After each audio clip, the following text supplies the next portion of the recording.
Stanley presents, oh, hey, that's me, The Further Adventures of Indiana Jones. Excelsior. Welcome. It's time for The Further Adventures of Indiana Jones. Some of the greatest adventures of my life are sitting in this museum. Big deal. Pack your bag, grab your passport, and prepare to go globetrotting with classic four-color adventures of Indiana Jones. Oh, your teacher. Part-time. Mr. Henry Jones, Jr. of Princeton, New Jersey. I like Indiana. We named the dog Indiana. Now, what shall we talk about?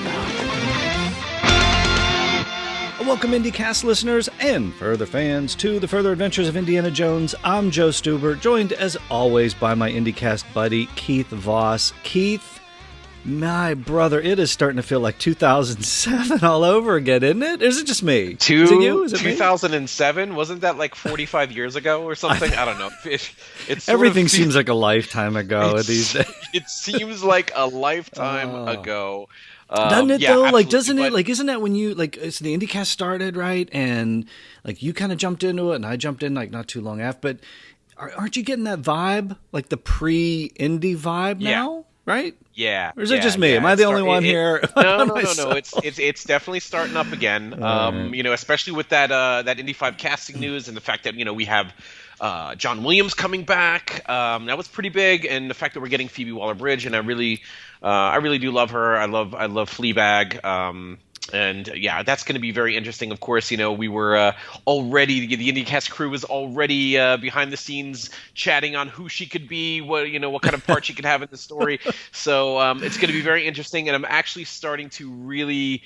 I think I'm starting to get pretty excited about Indy 5. It took a while. I know it took a while. You were always like the skeptic. I've said all along, Disney doesn't buy things unless they're going to make money off them. But here's the thing. Like I know Phoebe Waller-Bridge. Like, I don't really know her, but I knew of her through Solo. Right. Yeah, so right. There was like she did the motion cap. Like, she put the full suit on. For L3, is it L337? Is it L337? Yeah. Like, how do the Star Wars? I guess it's L337. L337. Yeah. She becomes permanently part of the Falcon. Of course, and yeah, I kind of dug that. I kind of dug that storyline. I loved her character in that. I think she was one of my favorite parts of that, and I liked that film. You mentioned Fleabag. I don't know this. I don't know much of her. I'm kind of going back through now. I'm like watching interviews with her and learning, and I'm really digging this. I'm thinking, and you mentioned the funny thing, how we all like lose our minds when these things happen, because it was one casting note and everybody loses their mind. And my first thought was, please don't let it be a love interest. Please don't. It's just not gonna. Plus, Indy's married, right? Indy's married. Well, I mean, who knows what's happening? Who knows what's happening in Indy's life at this point? Who knows where? We don't even know what time period we're going to be seeing. We don't know anything yet. All we know is she's been cast. Ford's almost 80. John Williams we got to know what Ford is back, of course. So we just got to roll with the punches. Yeah. And well, I thought it was interesting too, because we've been talking about this for a long time. Because you mentioned the Williams part of it. I just kind of dug back to see like when it was actually announced. Spielberg announced it in 2016. I don't know if like that's how long we've been going at this for Indy 5 news, because it was July 2016 when Spielberg said Williams is coming back. And then we know what happened. All of a sudden the script development writers are off and they come in. Then, of course, COVID came in, pushed everything back. We were supposed to have it by now for the 40th. So Williams has always been there. But then we kind of go, okay, we start doing the math. It's like, how long is this thing going to drag on? Is it going to be another 5 years? Is he going to, be able to do this? So it was nice to get these sort of officially official. Well, I mean, the fact that she's been cast, like, kind of tells me they more or less have a script. I mean, if they more or less are ready to go. Maybe she contributed to the script. Who knows? I mean, I would hope so. She's a fantastic writer. The new Bond film, right? The No Time to Die, the one we'll eventually see one of these days. Exactly. But I mean, she's a fantastic writer. I just hope that we're not going to fall into the same sort of waiting game that we did almost with Crystal Skull too, where there were multiple screenplays out there, and it took a while to get everybody together, get everybody on the same page. it seems more or less everybody is on the same page. They sort of know what they want. Like I said, they have a director. The cast is director, script, and cast. Those are really good. That's pretty much what you need, right? So you just need some cameras and some film in the cameras or whatever they're going to do. Who do you think she's going to be? Like I'd say, I don't want a love interest, obviously, but my initial guess is, and I've seen this sort of played out on social media too. A lot of people are kind of grooving on this. Is that it's more than likely a former student of his, an archaeology student who may be like on an adventure, maybe gets in trouble or needs his assistance. She calls back, Marion is like, I'm not going with you on another adventure. I got my whole life here to live. You go off and help her or something. That's kind of how I'm seeing this. What if how she's are you Marcus's daughter? I don't want any of that. We don't need anybody related. Any more connections? No, yeah. You don't. Just look at all the Further Adventures books we have. Look at all the novels that the guys are chatting about on the IndyCast. Like, there's original characters in there all the time. They don't all have to be related. She's Mrs. Greebly, right? She's Mrs. Greebly from the first issue. I threw that out, and you kind of mocked me for it. But I thought that was great. No. Miss Greebly, where he's whipping in Further Adventures 1 by the great John Byrne. Fantastic. We kind of joked about that, but I think it's a former student. But no, they don't all need to be related. Isn't that what took Star Wars down a weird path?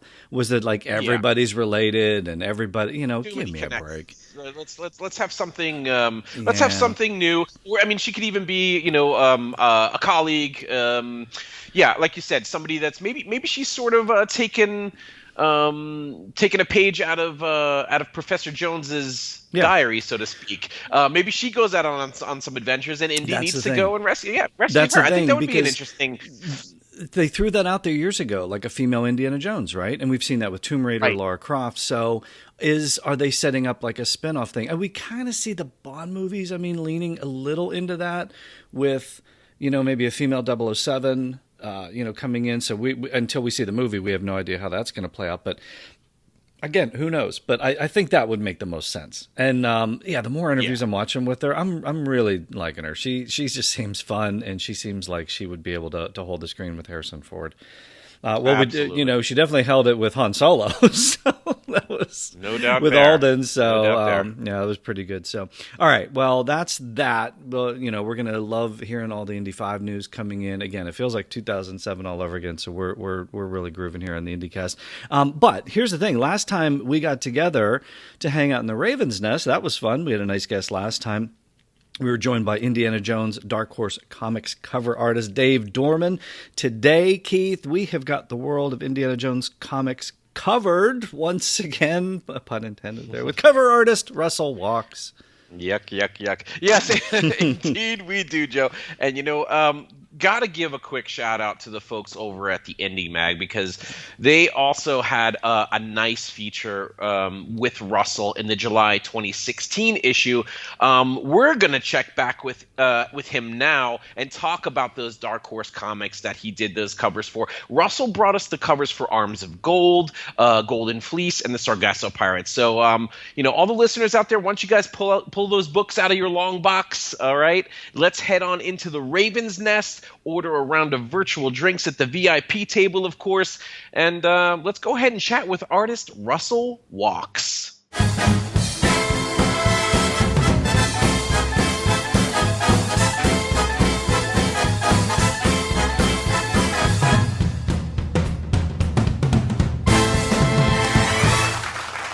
Joining us today in the Raven's Nest is a talented artist known for his work in the worlds of Star Wars and, of course, Indiana Jones. A big welcome to Russell Walks. Russell, thank you so much for joining us today. Hey, thank you so much for inviting me in. Very, very excited to be here, and I'm looking forward to talking all things indie with you guys. Oh, of course. That's what we love doing. That's what we're here in the Raven's Nest, and virtual hangout, so we're good. No masks required here. Round of drinks, round of virtual drinks. What kind of virtual drink do you have in here? It's all fake. I don't know. Is it happy hour? Or is sure, it's always happy hour. That you guys no, always happy hour here in the Raven's Nest. I think I want scorpion venom on ice. That's what I'll have. And a side of wings, right? Right, exactly. Wings over. Look, let's talk. Okay, so that's the virtual world. How about the real world? What's the last year of your life been like? I know for artists, this can be interesting because you don't get to necessarily go out to do the conventions, but probably more time for commissions and things too. So how's the last year in quarantine been, and how is the health of you and yours? Well, everybody's healthy. Everybody in my family that was able to get vaccinated is vaccinated. We have some Pfizers and a couple of Johnson and Johnsons. I have a 14-year-old daughter who's too young, but there was definitely in my house sort of a palpable sense of relief when everybody was vaccinated. My wife has MS, so the idea of her catching that was very scary to us, since her immune system is compromised already. And then I have aging parents, both of which are in good health, but neither of which wanted to be spending time in the hospital. So I think things are on the upswing, right, health-wise. We're getting there. We're coming out of it. I see some conventions maybe starting up again. I know virtual conventions certainly that do things, and I know you've got something coming up too, right? Isn't there, like, you're staying busy? Isn't there a Star Wars exhibit coming up this summer? Yeah, there is. Okay. My friend Ben Stevens, who reps everybody, the artistic side of everybody from Michael J. Fox to Drew Struzan, the greatest star. I think his name might come up. I think his name might come up in this interview a little bit. Yeah, once or twice probably. I think, right? Well, Ben lives in Texas. He has a gallery called the Galactic Gallery, and he's putting together a Star Wars exhibit in June that I'm participating in. Ben and his friend Philip Wise used to put on a convention in Dallas called Fan Days that was specifically related to Star Wars. This is I guess not pre-Star Wars Celebration, because there was still, the Star Wars Celebration, but this was just sort of a get-together down south, and he would bring in some Star Wars artists and actors, and then Ben and Philip sold to the Fan Expo people. So the actual Fan Days is no longer around. But that was a lot of fun, and so it'll be a lot of the people who are participating in this exhibit at the Galactic Gallery in June are friends of mine that I met, like Lawrence Reynolds, for instance, that I met initially at Fan Days. So it'll be good to see those. We saw the list on your Facebook page. Yeah. Oh yeah. There's some talent on there, boy. And it's my intention to get down to Dallas and participate, in opening night. That'll be the first time I've traveled, I guess, since February of 2019. So looking forward to that. I love to travel. Our previous guest, Dave Dorman, I noticed you mentioned he's going to be there as part of this. You mentioned on here, in addition to a special surprise, you're going to have 3 pieces. Can you give us a hint about the special surprise? Do we know that? And can you talk about the 3 pieces that we're going to, because there's like a musical theme to them too, right? Right. Exactly. The 3 pieces that I'm going to show are canvases that are all designed around the idea that there are times or frames or scenes in Star Wars that lead you directly kind of towards John Williams, iconic score. And so what I wanted to do was sort of depict those themes, and then as a way to sort of force the viewer into thinking, the same thing that I was thinking. I enclosed a couple of little bars of music under each image, and I was a little concerned that it might be necessary for somebody to read music, but I tried it on people who, like me, can't read music. And just the idea that they're seeing music there kind of kicks it in. So, when you see one of the images is Luke standing, in front of the funeral pyre, and then the bars below are a couple of, a few notes from the Force. And so the idea was that when you'd see that image, you'd think, da na na na na na, and so on. So there's one devoted to Leia and her theme, one devoted to Vader and the Imperial March, and then one devoted to Luke and the Force. And I was thinking about it afterwards, after you and I set this up, and I thought, man, probably missing the boat if I don't do one for Indy too, right? I mean, especially with the now you hit the 40th sweet anniversary spot coming up, right? Yeah. I mean, right. Exactly. Perfect timing. I mean, it's really interesting. Visual, art is, of course, visual, but just to also kind of like get in someone's head, like musically, like just to trigger that, I think is really, really fascinating. And like, Star Wars has influenced us and really has affected us for such a long time. And what is it about the galaxy far, far away that interests you the most? Well, I think that you really hit the nail on the head. I mean, Star Wars satisfies so many of our senses, not just like the physical senses. Although even like today, I saw Star Wars for the first time when I was just a little tiny kid, but the experience was and I've seen, 10,000 movies since then.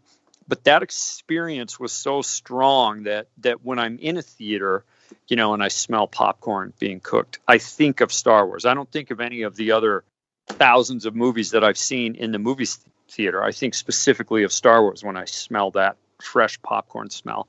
And I think that I don't think that that's unique to me. I think that for many people, Star Wars was like the ultimate experience. The ultimate movie-going experience. And I was trying to think, as a kid, it didn't really occur to me why, other than just the idea that Star Wars is cool. I mean, there's nothing cooler than the Millennium Falcon or the laser, the laser blasts and all of that sort of thing. And then as I got older, I read a little bit about Star Wars, and I discovered Joseph Campbell and realized that hero's journey. Yeah. Yeah, exactly. And that George Lucas consciously made Star Wars as he says, for a generation growing up without fairy tales. I mean, there are these myths and these cultural, not even cultural, but human sort of touchstones that are sort of inbred in us, that are just a part of being a human being. And Star Wars touches on those. And I just think, especially in this time that we're living in right now, when there is so much dissension and people almost revel in disagreeing with one another and in fighting with one another, that the idea of sitting with 200 or 300 like-minded people in the dark watching a story play out that we already know the ending to is just it makes us one. And instead of further splintering us, movies, especially good movies, bring us together. And I think that that's one of the, outside of obviously the tragic loss of human life and that kind of thing, I think that that's one of the worst things about this pandemic, is that it has just isolated us further, which I think is really, really sad. As an artist, we tend to work in a vacuum, but we're fed, our spirits are renewed, our inspiration is renewed by being with people and seeing people. There are no artists, I don't think, I'd argue, that do not want to share their work. It's hard for us sometimes, but I can't think of anybody who doesn't complete a piece and then send it out into the world. It's kind of like raising a kid. And so it's been super, super hard for me to miss, to not have these conventions, because being around people who love the same things I love and who can introduce me to new ideas and new media and things like that is just really fulfilling to me. It's inspirational to me as well. So I really, really miss that. I think you hit the nail on the head there too, because part of it is that the bulk of your work involves, like you said, things you love and the things that we love. It's the same stuff. And I know that, Keith and I were amazed at your website when you look at your artwork. It's like this explosion of pop culture. It's everything, like from Batman 66, you got the $6 Million Man, the Bionic Woman, Christopher Reeve Superman, you've got all this stuff, Back to the Future, At what point do you recall going from being a fan of these, TV shows and movies to wanting to be the illustrator of them? Well, I don't want to nail down. I don't want to bring an exact back date. to Star Wars. I don't want to bring everything back to Star Wars, but it was absolutely Star Wars. It was literally on the way home from seeing that for the first time. When that Star Destroyer went over your head as a kid, right? Almost. We were driving home, in my mom's car, and I think she had like an envelope, or a bank deposit envelope or something, and I was trying to draw a stormtrooper on that, and my cousin and I were talking, And my cousin, we were talking about how cool everything looked, and my cousin said, "I wonder how they came up with that." And man, it's be like a cartoon lightning bolt moment. It occurred to me that somebody came up with it. Somebody actually drew that, came up with that out of their head, and that was too early for me to think about payment. But a little bit, a few years down the road, it occurred to me that not only had somebody come up with that idea, but somebody got paid. For coming up with that idea. So the idea that I could illustrate or draw the things I loved, and get paid to do that has been a driving force, literally for as long as I can remember. And so I knew that's what I wanted to do. And I, out of high school, I went to college. I got a degree in design, and then moved to San Diego. And, went to Comic-Con and showed my artwork, and just got hammered into the ground with how amateur it was. That seems to be every early artist, right? Every artist early memories of just getting hammered at Comic-Con when their portfolio comes out. Getting hammered in more ways than one at Comic-Con. But did it break you, or did it inspire you at that moment? Well, or a little both, combo play. Actually, I think it was Archie Goodwin was kind enough to look through the portfolio and kind of see something. So he wasn't positive, but he wasn't exactly negative. I mean, nobody told me I should quit, or that I was a talentless hack, which is, I guess, a good thing I didn't run into Harlan Ellison or somebody like that. But or Chaikin or somebody, right? Yeah, exactly. That's exactly right.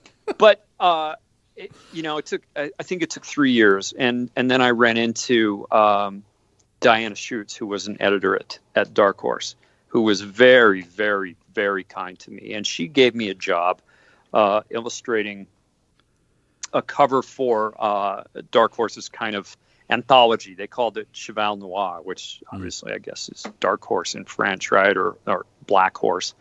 And I did a painting for that they kind of liked, and then that actually led to my first comics work, which was Indiana Jones. And nice. the first Indiana, I can't remember if I did the Golden Fleece first or Indiana Jones and the Arms of Gold first. I will jump back. The interview you gave to the Indie Mag a few years back, you had mentioned about the Arms of Gold, and that's what we kind of want to walk into. It was definitely published first.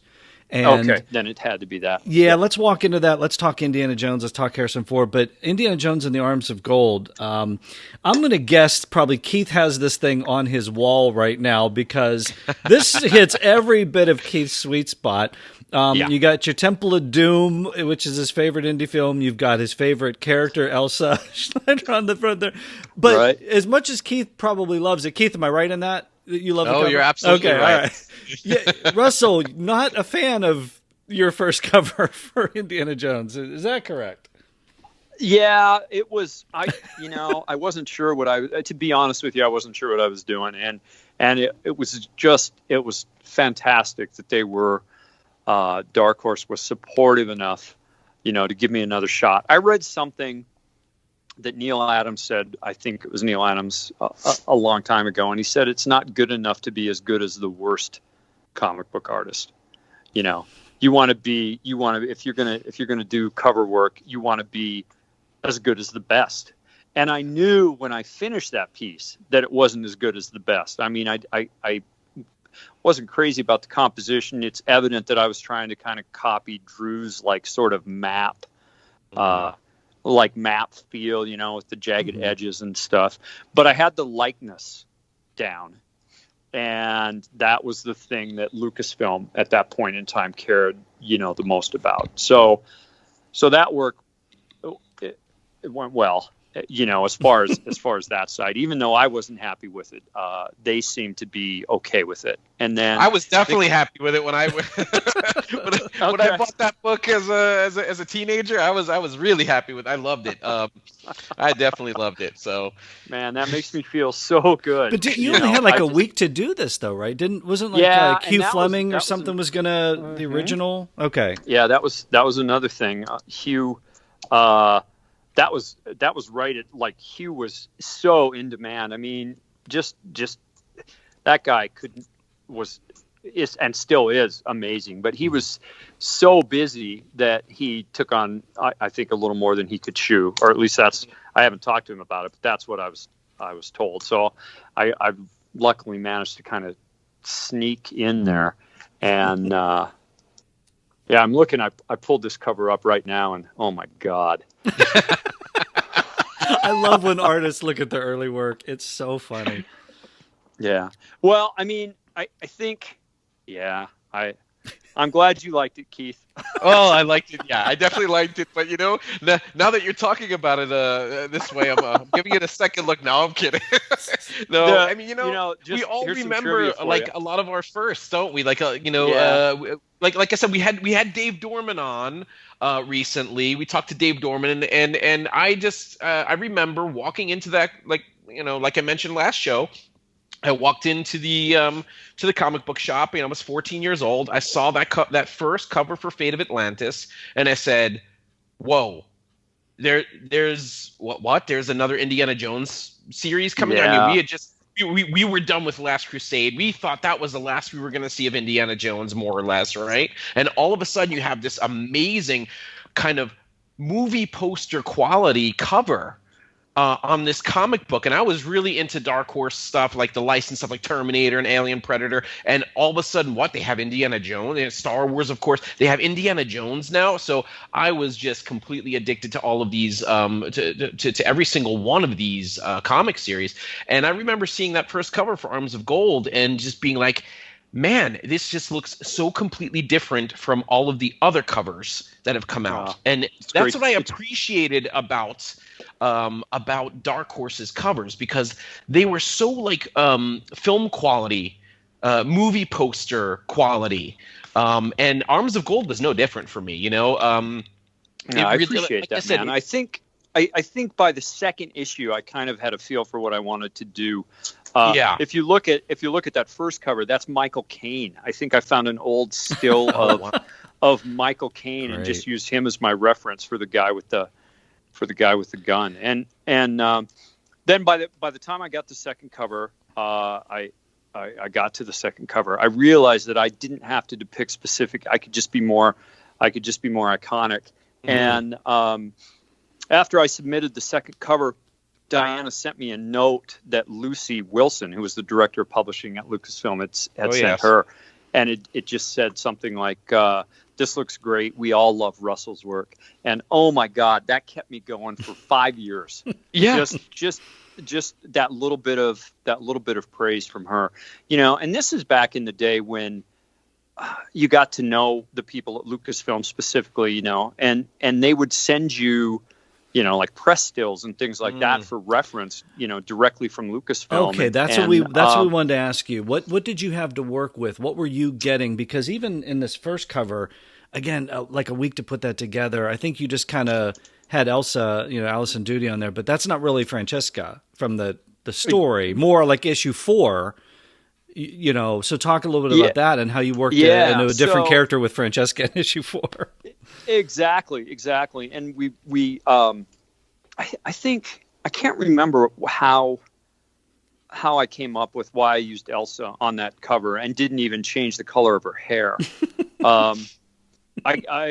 That's gone in sort of the mist of time. And then I knew I wanted something a little more accurate, and so that the character in issue 4 is actually my ex-wife who posed for me at that point in time. Okay. Wow. And the swinging Indy is me in my basement, and I just added Indy's head to it. And that, I think, you're in good shape. You're in good shape there. Swinging. Yeah, exactly. You look good. That was a real freeing moment, is when I realized that, because this is before Photoshop. When I realized that I could do some compositing myself and come up with what I needed to do without tying myself directly to the reference, because I'm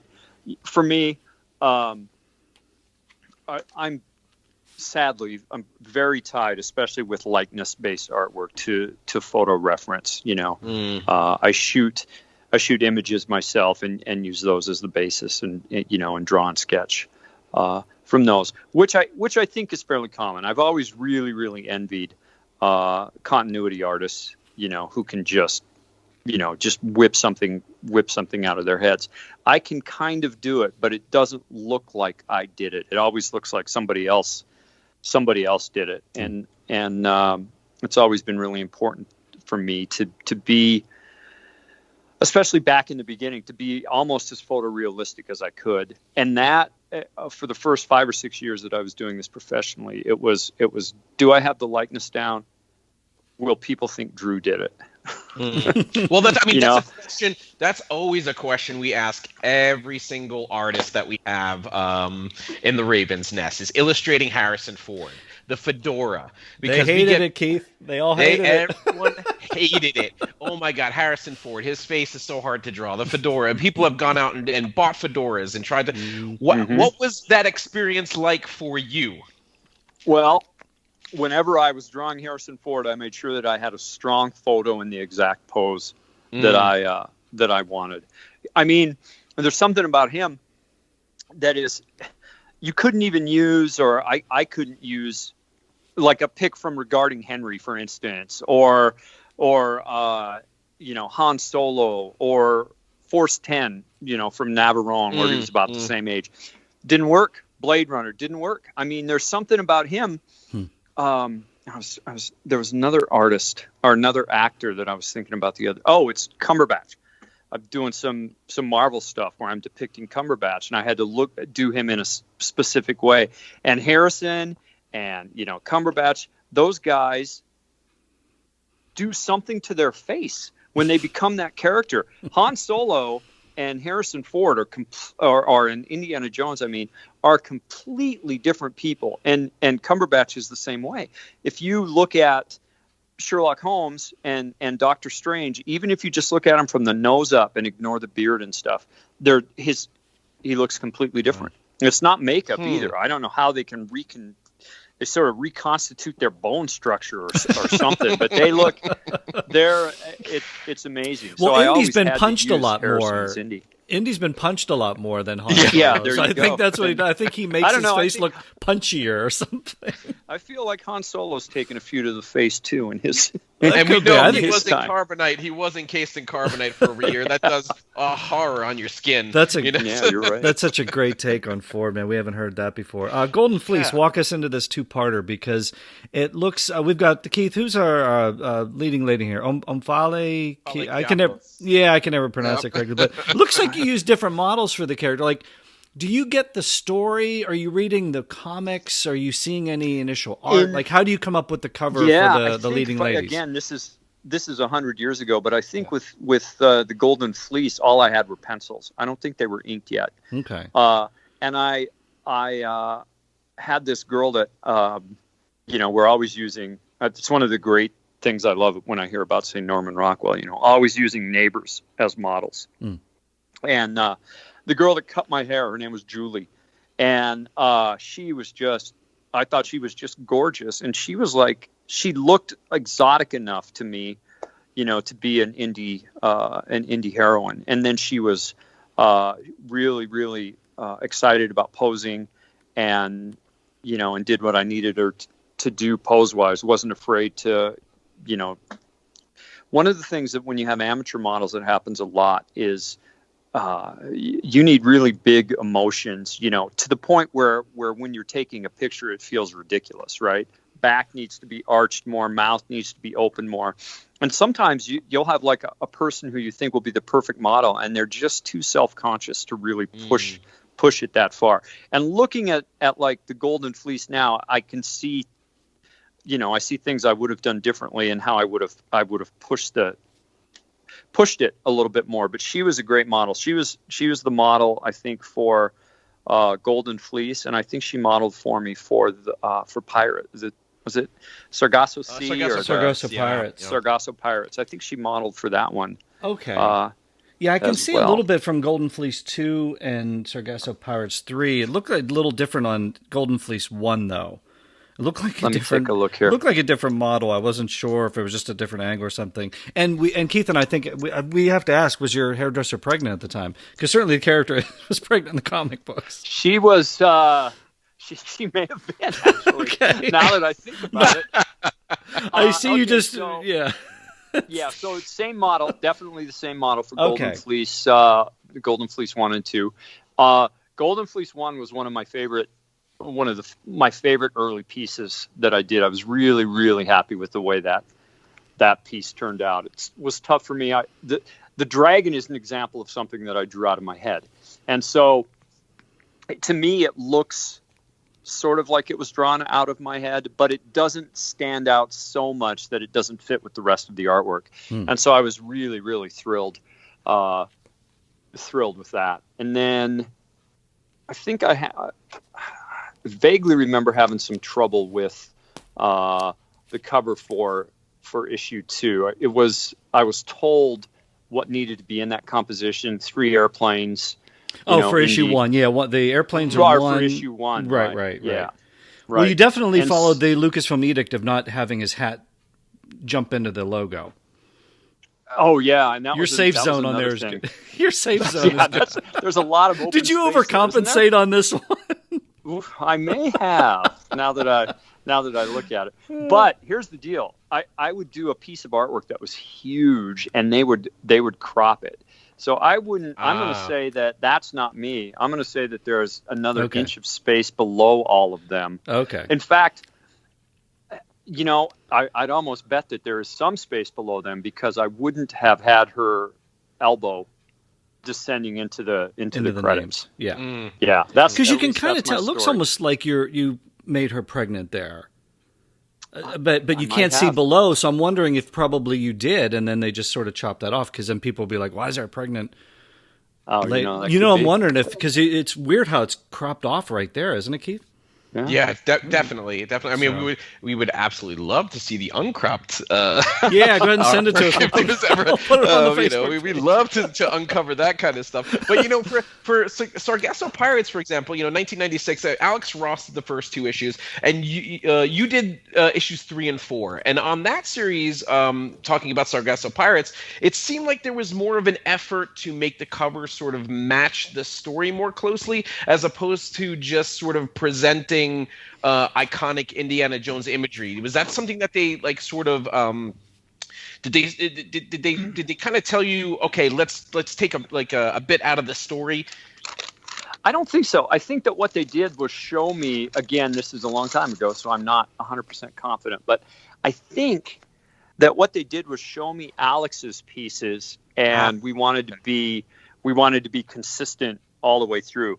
That the blue issue, which is it, issue 3, I think, where Indy's in the dark with the cobwebs. 4. Yep, that was the wrap up. That's 4. Okay, that is my that's my favorite cover. I think it was fitting that was the last one I did, because I really, really loved. Fantastic cover. Yeah, loved the way that one turned out. Yeah. Do you recall your inspiration for that one? Because Keith, I think we talked about this when we reviewed these, but that's what I love about Sargasso Pirates, is it's almost like, it's not like, oh, that's Temple Doom, oh, that's Raiders. Oh, you almost have to kind of look a little bit, and it's like maybe it's an amalgam of things. Russell, do you remember what you used for inspiration on those? I think no.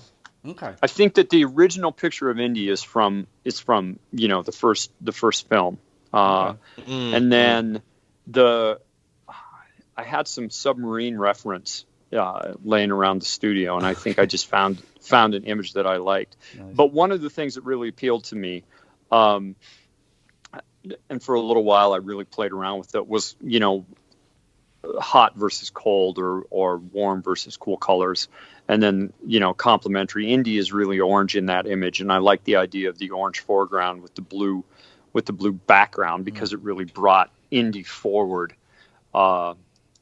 So I vaguely kind of remember doing that. And then in the other issue, it's like I went from my favorite to my least favorite.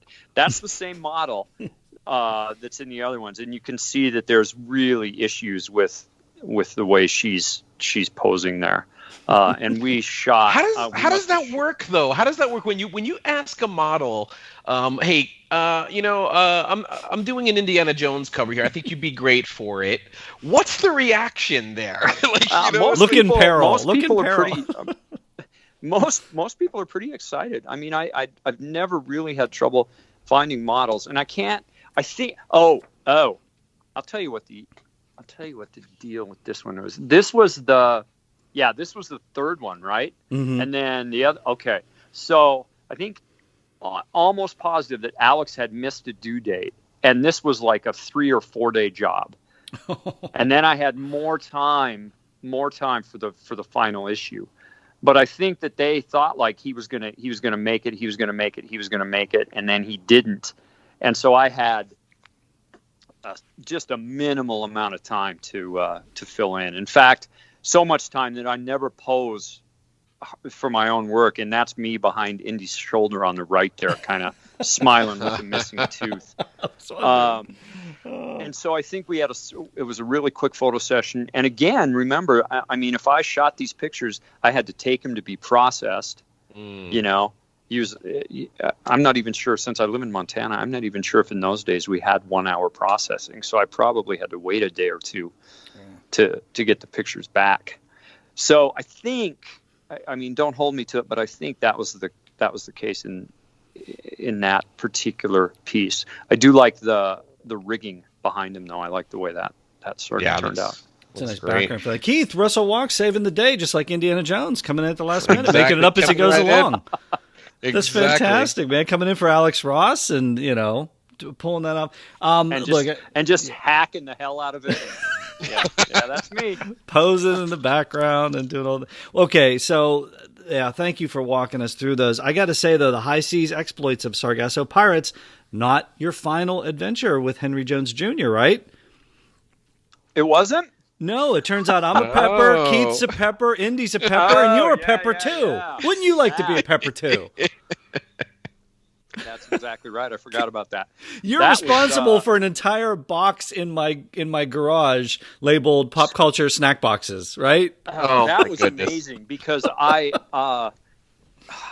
ended up doing all of the Indy food product for General Mills, all of the Indy food product for Kellogg's, and then Dr. Pepper and Burger King. And it was I was doing them all at the same time. How did that come about? That was my relationship with Lucasfilm was really, really strong. And I don't think that necessarily the people at Lucasfilm anticipated how giant, Crystal Skull was going to be. I wouldn't be surprised if that sort of precipitated Lucas selling it, because I'm just not sure. I mean, it went really well, but it was a giant project, and they were confident. I think that they knew I've never missed a deadline. I've never even been late, and so I think they knew that because time was so pressed that they could count on me, and they also trusted that if they offered me a job and I didn't have the time to do it, I would tell them, which is not the case. Very, very hard for me to turn down any work at all, and so for a period of about 2 months, I was just, hair falling out, working 20 hours a day. And one of the things that was really interesting was the difference in art direction, from each of these companies.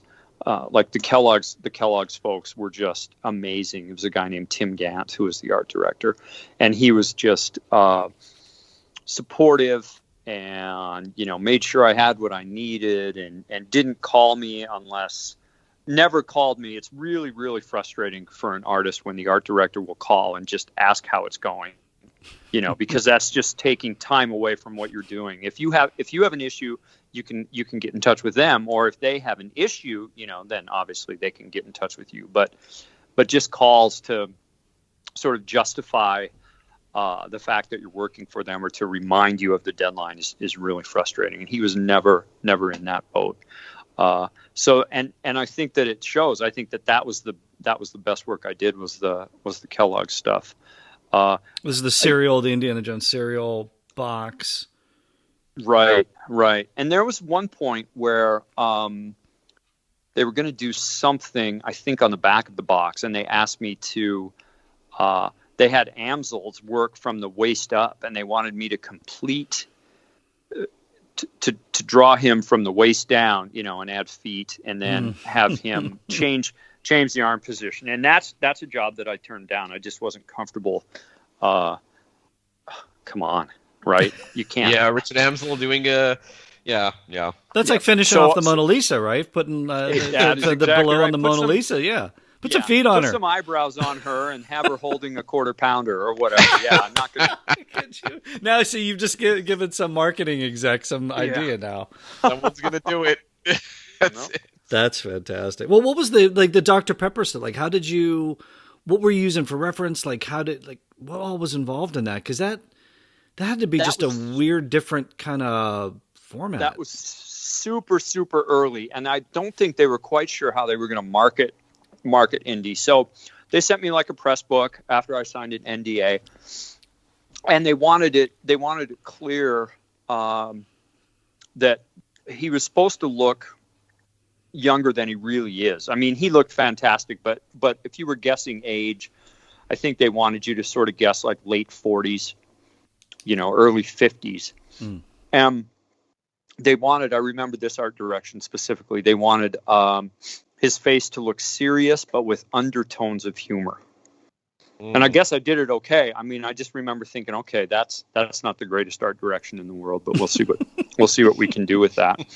And so at this point, I had computers and stuff, and so there was a lot of compositing where I could take, young Harrison and lay him over old Harrison and see which wrinkles I'd want to diminish a little bit and that kind of stuff. And so that project went okay. The hardest part about, I think, the Dr. Pepper was, there was a big store display that I had to do. And I had to draw these like bricks and pillars and podiums. And it wasn't interesting to me. Architectural stuff has never really been interesting to me. I'm much more, interested in depicting people. And so what I did, I ended up drawing all of that stuff in pencil. And then I just hired somebody to color it digitally for me and submitted it so that I could concentrate on Indy. And then Burger King was like a super, super quick job. I think that was a 2 or 2.5 week job, and they wanted just a swinging standee. And then they actually, I was very happy with the way that turned out. And then they did some stuff to it digitally afterwards to sort of sweeten it, I guess, which kind of I thought sort of ruined the way it looked. I don't know if I have a color scan that I could share with you guys, that shows the difference, but I remember not being happy. And then shortly, I think it was around the same time they were going to put out the first box set. And I think that, and I could be wrong because I'm just going by my memory, but I think that what they were going to do was they were going to put out a set on DVD that had everything except Crystal Skull, like they did with Bond, and then leave a spot so you could add the Crystal Skull to it. And I did some work for that didn't end up going anywhere. And I think Jason Palmer was doing work for that at the same time, which one of the interesting things about the business is you never know what else they have going on. You can always assume that if they're talking to you, they're talking to another artist too, and then they're just going to pick. And the biggest thing that professional companies do is they pay everybody they've hired, right? One of the things that artists are experiencing now that's a big fat drag is companies asking you on social media to create something and then saying that they'll pick the one that they like best. And that just frustrates me no end. Almost like you're doing comp work. Yeah, it's exactly what it is. It's like, if you're looking for someone to work on your car, you say, well, you fix the front right brake. And if you do it, and I'm going to have somebody else fix the front left brake. And I'll pay for the one. Whichever one of you two does the best job, I'll pay that one. And that's exactly what it's like. And there's so many artists that just want to work that they need to work. That they'll do it for free, or for the exposure, which is just tough. Absolutely. Well, with Indy 5 set for next year now, we got to imagine that there's going to be some more comic books headed our way. What would you like to see done with the Indiana Jones comics? The mini-series, like a mini-series, a monthly ongoing? Would you like to be part of it? Yes, I would love to be part of it. Absolutely, 100%. B, I'd be gung-ho for anything they decide to do as long as the storytelling is good and as long as Indiana Jones is Indiana Jones. I'm one of those guys, I guess it's because I'm an old man, I don't want to see Mark Wahlberg as Steve Austin. I hate the new Magnum. I hate the new Magnum PI.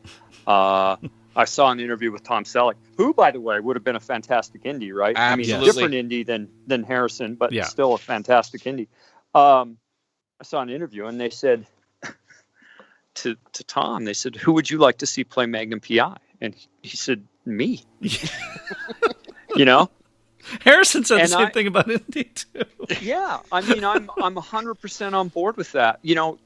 Chris Pratt isn't Indiana Jones, and I agree. The idea that you're going to do why does it have to be Indiana Jones? Maybe it could be Montana Smith or or something like that. Russell has said the same thing. Just make up a new character at that point. Why are you? Right. It's like if it's not Harrison, I'm out. Really, no matter what anybody tells me. Oh, but the movie's great. Yeah, but as I'm sitting there as an original, as an OG Indy fan, I'm gonna keep thinking the entire time, ain't Harrison. It's not Indy. And I lean a little bit to the other side. Yeah, and I lean a little bit to the other side is I'd like to see those 1940s adventures that we should have gotten all those years ago when they weren't making Indiana Jones films. And I think Keith and I, though, where we come together is we both like Anthony and Gruber because he played a young Harrison Ford in a movie, Age of Adeline.